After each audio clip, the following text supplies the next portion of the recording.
Hello, everybody. This is Di, Antinatalist, and this is a free weekly newspaper that comes out in Pittsburgh area.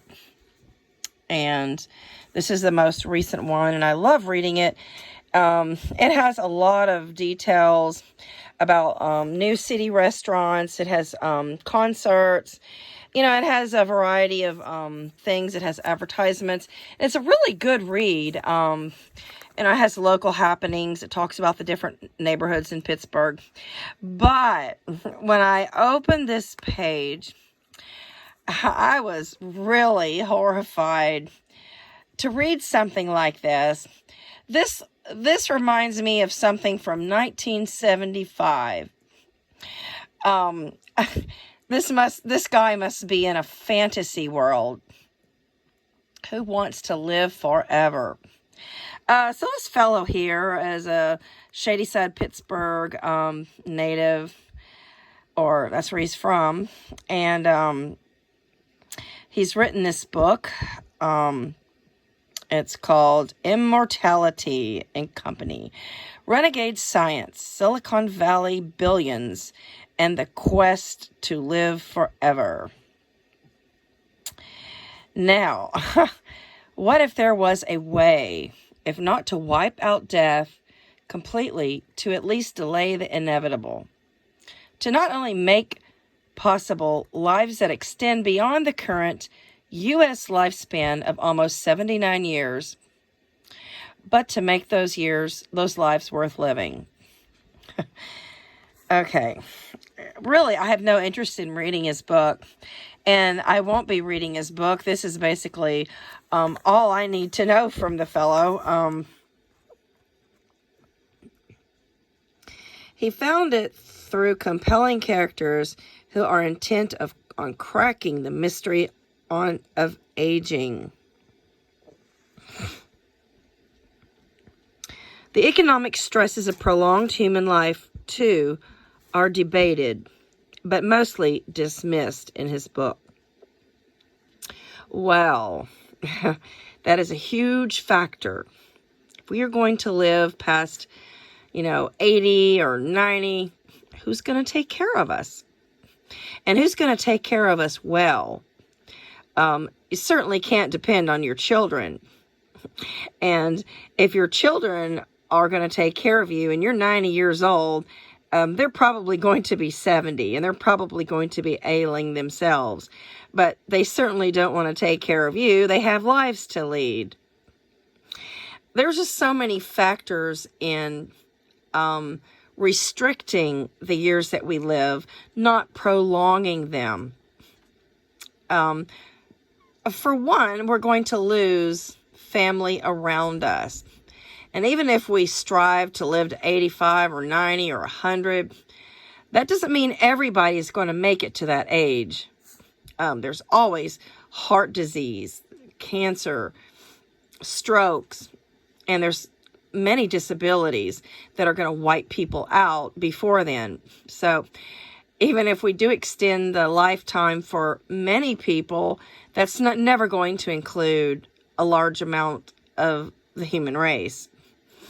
And there's always trauma. For an older person, they're going to lose sight. They're going to lose hearing. They're going to lose their memory. They're going to lose mobility.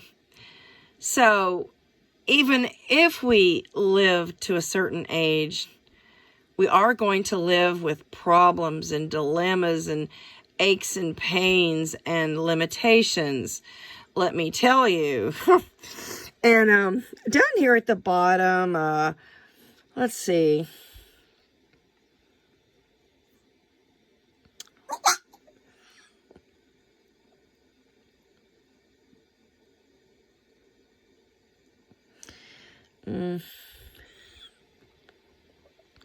Okay, yeah. Chip Walter explores a concept that might sound preposterous until one considers other technological or scientific advances. Air travel, heart transplants, nanotechnology that once seemed beyond human comprehension. Well, even if we have a longevity pill or a, minimal aging pill, we are not going to get to the point where we're going to live happy for those years. Our teeth, our skin, our sinuses, our hearing, it's all going to decline. So there's so many factors in aging, and teeth alone deteriorate. Your teeth get dry, your mouth gets dry. In fact, I've heard that that's one of the most significant problems with many people who are on medication, and those who age, is that a drier mouth causes more tooth decay and brittle teeth. So what are we going to do? Are we going to all, live to 100, but we're going to require our teeth to be pulled and to be wearing dentures? Or if we cannot hear, do we need hearing aids? And who's going to monitor those hearing aids and replace them? Because everybody around us is also going to be old. I just can't imagine an environment where everybody, lives to 90, and I cannot envision the misery. We will learn how to more sustainably control the planet, and also fewer and fewer people will be born, and that's already happening. Now that's a real dilemma, because if fewer and fewer people are being born, which is a good thing because they're not being placed into harm's way, but who is going to take care of these long-lived individuals if we don't replace them with new babies?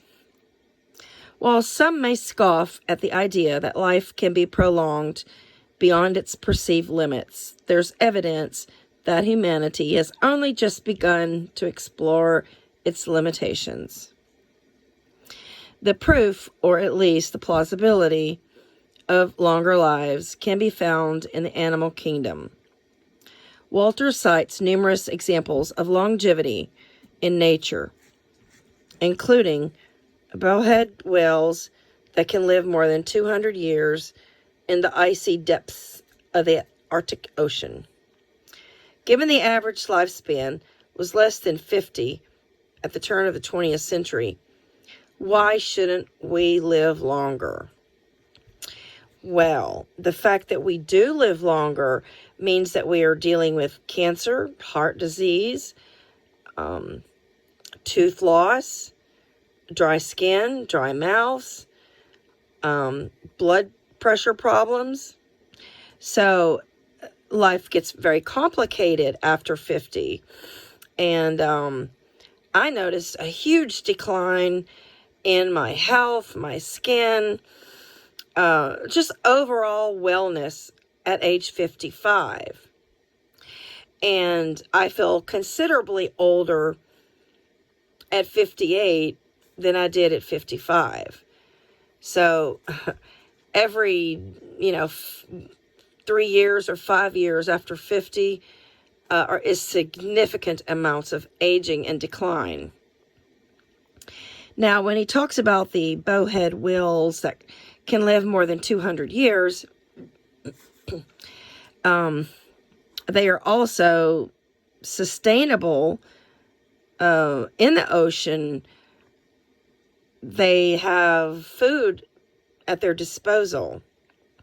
They don't need to wear clothes, and they don't make doctor visits. And I suppose a whale, I don't know if it's like a shark and it regenerates its teeth, but it's dependent on teeth in order to eat. So possibly the whale is born with enough teeth to compensate for losses. And a bowhead whale doesn't have to drive to work to feed himself. His meals are in the ocean. So I don't want to live to 200 years. I don't want to mimic the bowhead whale, folks. I am really exhausted even at my age, and I see nothing more than decline, unhappiness, potential loneliness, isolation, crippling, and vulnerability.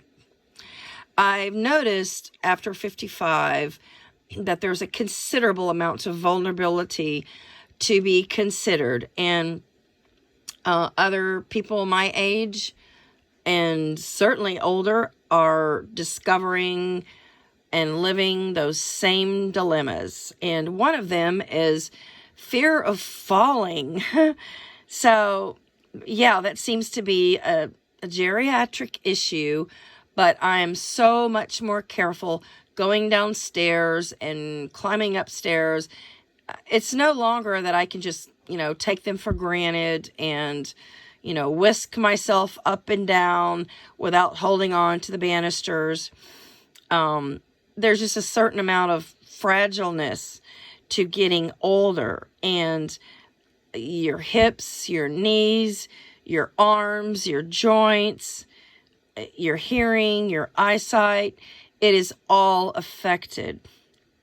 And when you lose the ability to see at different levels, it also makes walking upstairs more difficult, and it makes walking at night more difficult. So when you need reading glasses, bifocals, consider yourself starting to decline, and it will be advanced as you approach 60. So this fellow has just got his head up his ass. His name is Chip Walter, and the quest to live forever. No thanks.